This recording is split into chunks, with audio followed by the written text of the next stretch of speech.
దేవుడు నాకు కనబడట్లేదే, దేవుడు నాకు వినబడట్లేదే, దేవుడు ఉన్నాడా అనే ప్రశ్నకి వెళ్ళొద్దు. ఒకసారి ట్రై చేశారు ఇశ్రాయేలీయులు. ట్రై చేసిన ఇశ్రాయేలీయులు మరలా నెక్స్ట్ టైం అన్నారు, జీవితంలో మరలా అటువంటి ట్రై చేయమన్నారు. మోషే కొండెక్కుతున్నాడు, దేవుడితో మాట్లాడుతున్నాడు, దిగుతున్నాడు, ఇశ్రాయేలీయులు చెప్తున్నాడు. మోషేతో దేవుడు మాట్లాడాడు అనుకున్నారు. ఒకసారి దేవుడైన యెహోవా మోషేతో అన్నాడు, నీ అన్న అయినటువంటి అహరోన్ని నాకు యాజకుడిగా చెయ్యి అన్నాడు. కిందకు వచ్చిన వెంటనే దేవుడు చెప్పాడు, మా అన్న అయినటువంటి అహరోను యాజకునిగా చేయమన్న వెంటనే ఇశ్రాయేలీలో లేవీల్లో పెద్దలు, మేము క్వాలిఫైడ్ కాదా, మాలో ఆ యొక్క అర్హతలు లేవా, మీ అక్క మీ అన్నయ్య నువ్వు అన్ని మీ కుటుంబాలేనా ఏమనంటే దేవుడు అంటున్నాడు. అలాగనేటప్పటికి మోషే బాధపడతాడు. దేవుడు అంటున్నాడు, రేపు మరలా కొండెక్కుతావు కదా, అలా కొండ దరిదాపుల్లో కూడా రావద్దని చెప్పు, బాగా దూరంగా ఉండమని చెప్పు, వినమని చెప్పు అన్నాడు. కొండ మీద మోషే ఉన్నాడు. మోషేతో మాట్లాడుతుంటే వాళ్ళ కొండకి ఎంతో దూరంగా ఉన్నారు. ఆయన దిగి వచ్చినప్పుడు ఆ యొక్క ఉరుములు మెరుపుల శబ్దాన్ని విని వాళ్ళ చచ్చిన వారిని నేలపడగా భక్తుడైనటువంటి మోషే కొండ నుంచి దిగుతున్నప్పుడు వాళ్ళు అడిగిన ఫస్ట్ మాట ఏంటో తెలుసా? అయ్యా, ఇక ఎన్నడూ ఆయన స్వరము మేము వినము, ఎప్పుడైనా నువ్వే వెళ్ళి మాట్లాడొచ్చాయి, నువ్వు ఏం మాట్లాడితే అది మేము ఎస్ అంటామే తప్ప ఇంకొకసారి ఎప్పుడు ఈ పని చేయమా. ఎందుకని?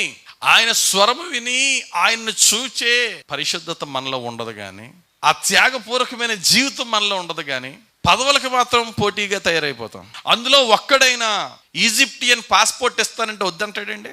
అందులో ఒక్కడైనా ఐగుప్తు దేశపు మిలిటరీలో ఒక ఆఫీసర్గా చేస్తారంటే ఎవడన్నా మళ్ళీ దేవుడికి వస్తాడండి. మోషే పెద్దవాడైనప్పుడు ఐగుప్తు దేశపు ధనము కంటే క్రీస్తు కొరకు నింద గొప్ప భాగ్యం అని ఎంచి ఫరో కుమారుని అనిపించుకోకుండా కిరీటాన్ని తల వెంట్రుకను ఇసిరి పాడేసినట్టు పాడేసి దేవుని కొరకు త్యాగం చేసి వచ్చినవాడు మోషే. 40 సంవత్సరాల ప్రిన్స్లీ రాయాలిటీని అనుభవించిన తర్వాత దేవుని కొరకు మట్టి పిసకడానికి సిద్ధమైపోయిన వాడు మోషే. మహారాజుగా బ్రతికిన మోషే గొర్రెల కాపరిగా దేవుని కొరకు తను తాను త్యాగం చేసుకున్నవాడు మోషే. ఇటువంటి క్వాలిఫికేషన్స్ ఉన్న మోషే, ఇటువంటి త్యాగపూర్వకమైన లైఫ్ ఉన్న మోషేతో వాళ్ళు కూడా పోటీపడి మేమో సరిపోతుందో మీతో పాటుగా అని చెప్పి తయారయ్యారు.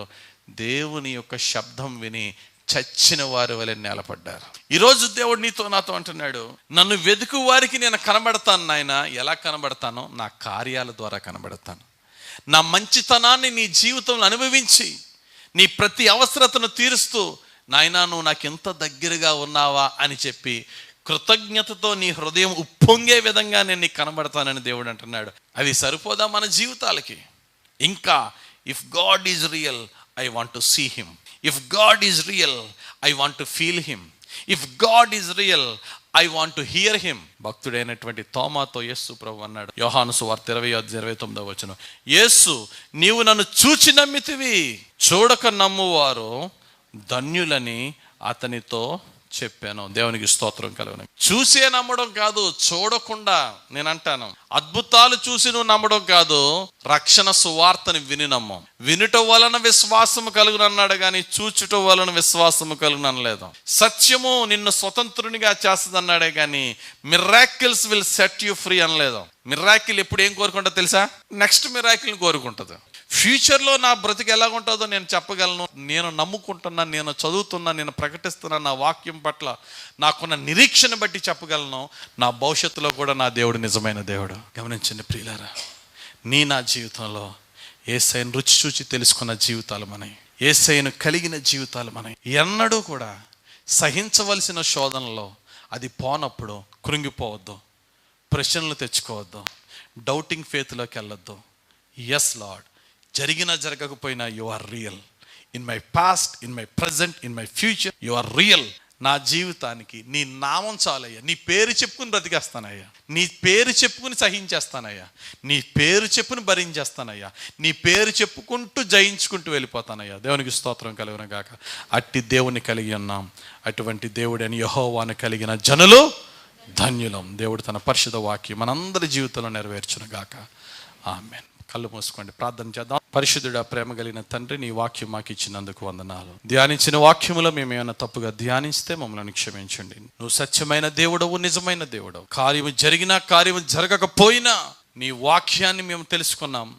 అద్భుతాలను బట్టి కాదు, సత్యాన్ని బట్టి నువ్వు నిజమైన దేవుడని తెలుసుకున్నాం.